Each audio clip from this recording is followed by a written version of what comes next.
咁係啊，上一條片就有啲嘢講得唔清楚啦。咁譬如係食藥嘅係維斯通啊，維斯通食7mg 啊，即係維斯通食7mg 啊，我冇講到，淨係話7mg 啊嘛，咁就維斯通食7mg。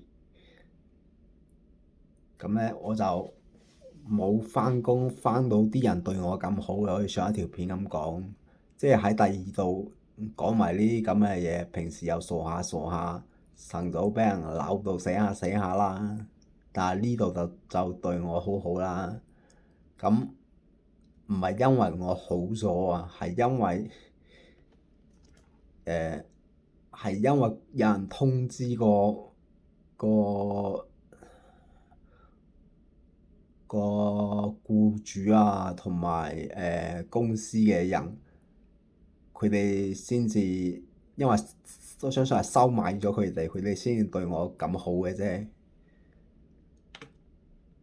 咁仲有啦，我細佬話唔知道我自殺嘅事啊。咁就我另外一個細佬就話知道啊嘛，話我另外一個細佬知道我自殺，但係佢就同我講話唔知道啊嘛。呢度唔係咁清楚，上一條片交代得唔係咁清楚，咁就依家就交代返啦。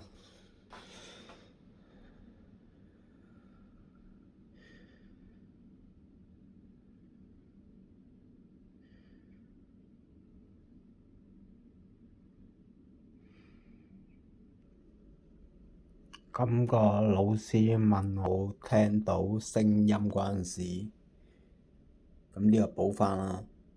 問我有冇聽到聲音？我話我冇啊嘛，當其時冇啊嘛，定點啊？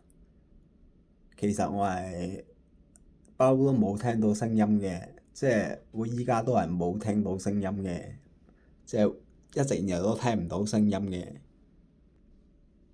咁我依家喺曼徹斯特啦，咁我唔想返去嘅話咧，就應該一好返，佢就應該會搞掂我噶啦。即係到我個病一好嘅話，佢就應該會殺我噶啦。咁我就驚啦，梗係唔想返去啦。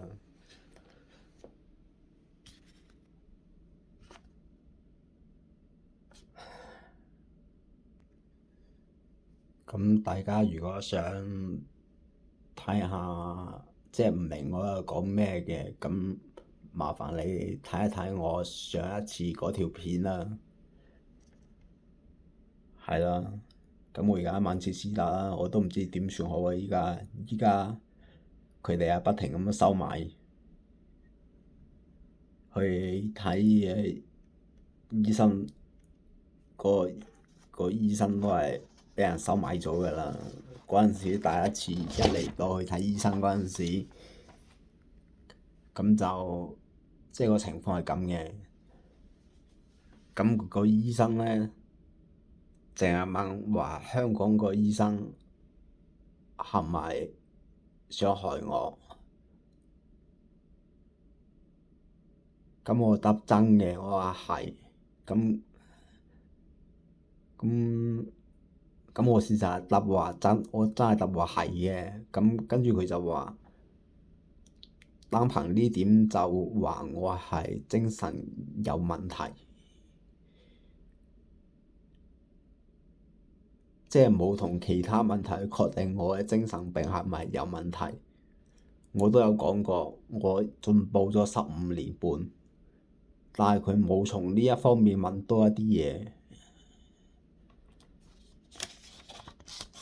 咁你話啦，個醫生有冇畀人收買啦？